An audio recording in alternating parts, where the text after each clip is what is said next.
Hi everyone, I hope you are all doing well. I'm excited to touch base about the second week for our learning module on the characteristics of gifted and talented children. Before I dig in, I wanted to say that you all did a really good job with your discussion board post this week. So the key for this class is not only to understand and be able to summarize our content, but more so to be able to apply it in an actual educational setting. And that's why the course is really built on case studies. I'm not as much concerned that you memorize things in this class, but rather that you are able to apply them, because in the real world, that's what's more important. As you become an advocate for these gifted children, you will realize that many of your colleagues do not have the same perception of what it means to be gifted, and that should not come as a surprise. We all did that myths and reality survey together. So it is important that you are practicing the ability to advocate for these gifted students, and sometimes that does mean talking to parents. Sometimes that means talking to other teachers. Oftentimes it means talking to someone that's, quote, above you, for example, an administrator. So, as I told you, this is my favorite case study that we do. Adam, again, is not his real name, but I was close to this child, so it's always exciting to kind of dig into this. He was in one of my classes. So, a lot of you guys brought in some great evidence that Adam's behaviors could definitely prove that he was gifted. Now, of course, when we talk about identification for any kind of services, we should be using multiple measures.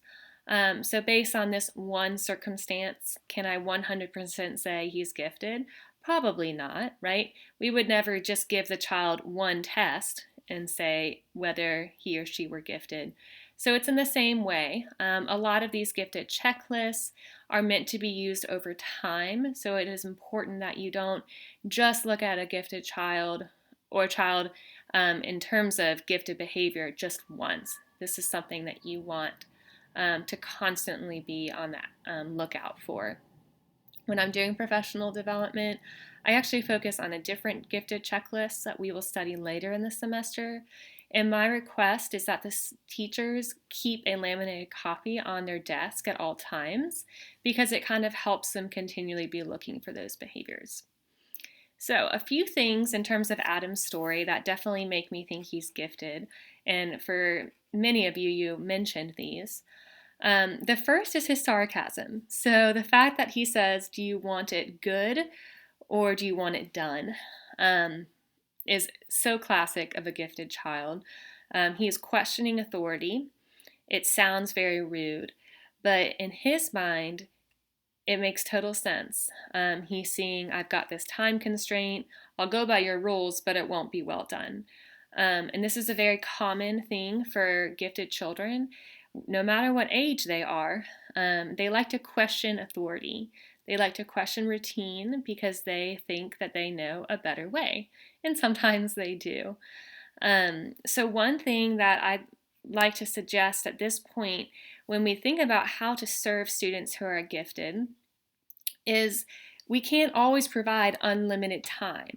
A lot of times I'll have students based on this case study say, well, we should just give him an extension, which could be good, but we also have to consider the practical situation that's going on. So rather than saying, okay, Adam, you get an extended amount of time for everything, what I would suggest is to provide extension for certain projects.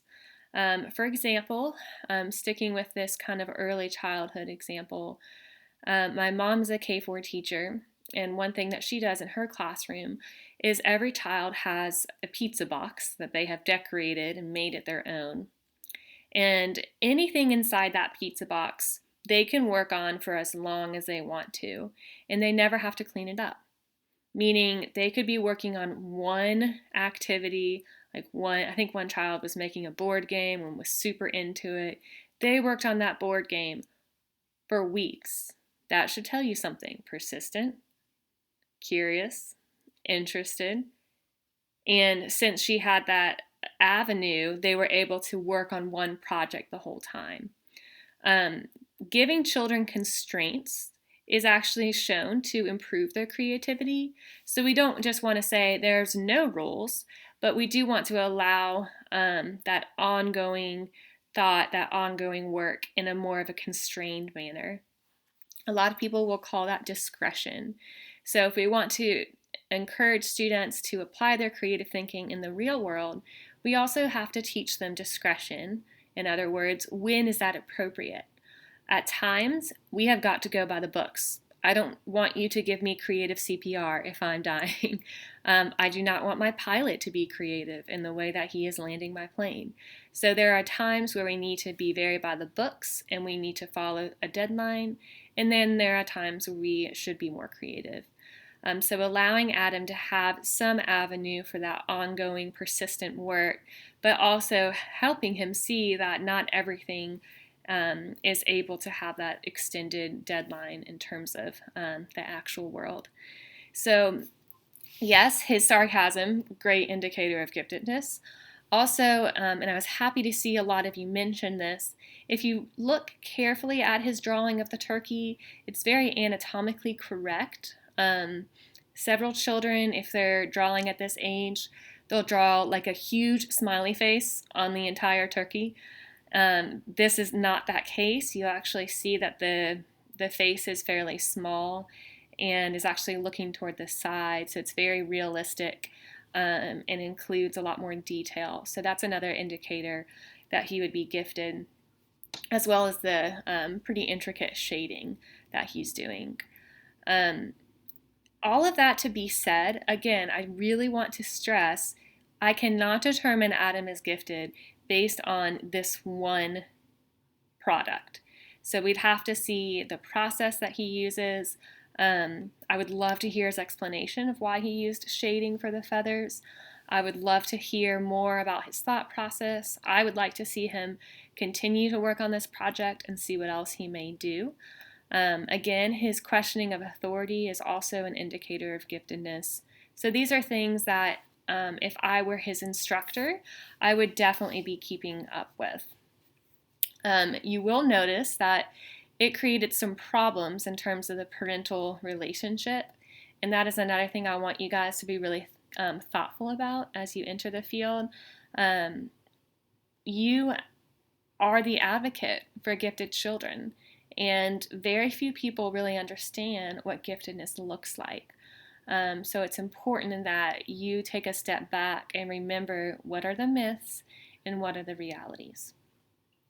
So again, just recapping, when we define giftedness, and I was happy to see several of you started your discussion board by a clear definition. Typically, we think that above average academic achievement, the above average task commitment, and above average creativity. That's Renzulli's 3-ring model. And it's pretty clear he's definitely got the creativity, he's definitely persistent, and again, by looking at the anatomical detail that's provided, he does seem to have above average academic performance. So I see some clear indicators here. That is our definition of gifted.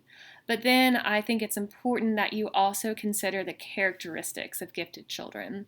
So we won't just have students walk into our classroom with a stamp on their head that says above average academic ability and above average task commitment. No, we have to watch the students and be able to recognize indicators of these behaviors. And what that looks like for one child will not look the same for another. So you want to be careful about your knowledge of these behaviors. Hopefully you were able to look at the document about the difference between high achievers and gifted learners. That is very important. Many teachers will operate under this false assumption that high achievers and gifted learners are the same. Typically, your high achievers are your stereotypical gifted learners, meaning they are the stereotypical good kids. They're sitting in front of the class. They are always on time. They're working hard. They're listening. And they're really following the rules. But what separates them from a gifted learner is high achievers are very motivated to achieve. They're very motivated to please the teacher. Whereas a gifted learner, they are motivated to learn. Now, that might not be to learn what you want them to, but what that looks like is they may be given an assignment. If it's not what they want to learn, they won't do it. And we have to be careful not to say, oh, they must not be gifted. It might just be that they're not interested in your instruction. So I love a document that looks at high achievers and then compares them to gifted learners, saying that high achievers ask, what does the teacher want? And gifted learners are more apt to ask, what do I want to learn? They're more apt to question because they're very curious. And then you have creative learners who see things from an even different light, in the sense of they have multiple ideas. They are really curious, and oftentimes they seem disorganized because they have so many interests that they're a little all over the place. So if you did not review that one document on gifted learners, high achievers, and creative learners, I would highly suggest that you do. That would also be a good document to print out. I think it's really concise and to the point, but should be helpful. I use that document quite often when I'm starting professional development in terms of gifted, as it helps my participants kind of recognize what gifted children actually may be doing in the classroom. So, speaking of gifted characteristics, this week our assignment will focus all on analyzing characteristics of children and determining whether or not we think they may be gifted. Now, careful of that word think, right? I can't determine someone's gifted based off of one assessment. I need a lot of different information. If you took my assessment class, remember lots of sources of information is also known as triangulation. So like 3 points of a triangle, at least 3 points of evidence. So in terms of this week, I want you to focus on one student. This can be a student that you know personally. Maybe it is your own child. Maybe it is your brother, your sister, your cousin. Anyone that you feel you are close with. You can also use a child that you have met while working in the field. Choose a student that you think may be gifted. You need to choose a student that you're familiar with, that you have a lot of information about. And what I want you to do is create a checklist of their behavior. So if you look in your assignments folder, there is all of the material that you need for this assignment. So the first thing you need to do is fill out the gifted checklist that is attached. You can either do this by hand, or you're welcome to type into the Word document. And based on your knowledge of this student, your interactions with him or her in the classroom, or again, could be your actual child, fill out the checklist based on that student's behavior. Now, it's important that you provide as much detail as possible. So you're welcome again to write by hand, but it would most likely be helpful to provide examples alongside of any checks that you have for these characteristics. So first step, I want you to fill out the characteristic checklist. Imagine you are watching them in the classroom or watching them at home if you've seen them in that environment, and think about specific examples. Then, based off of that checklist, I'm asking you to write a narrative that discusses giftedness in this child. Now, this is where you're really providing details and you are helping me see what this would look like. So you're discussing, here's why I think this child is gifted or not, right? These are the behaviors that I've seen, and here's some examples. So don't say, Sam is creative. I need to know, Sam is creative because I have watched him build a castle out of blocks, and I saw him create this whole city, and he worked on it for a week, and it had all of its own locations, and he had multiple stories going. That's an evidence of creativity. So you're writing a narrative that will provide evidence of the characteristics that you included in your checklist, and just give me a lot more detail about what this student may be like. And I want you to make your case as to, based on this information, would you think that this child were gifted? Potentially they are more of a creative learner, or potentially a high achiever, or maybe they're not either, any of those, which is also fine. In order to do that, please be sure that you are being informed in your writing.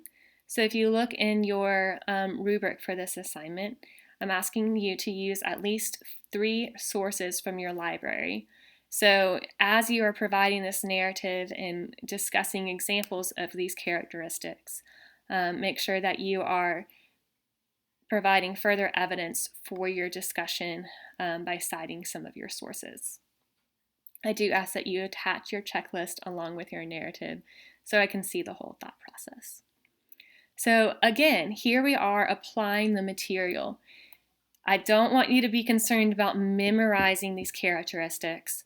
Have the characteristics in front of you and think about, what does this child do to show me that he is curious? What does this child do to show me that she has a high capability in terms of memory or a high task commitment?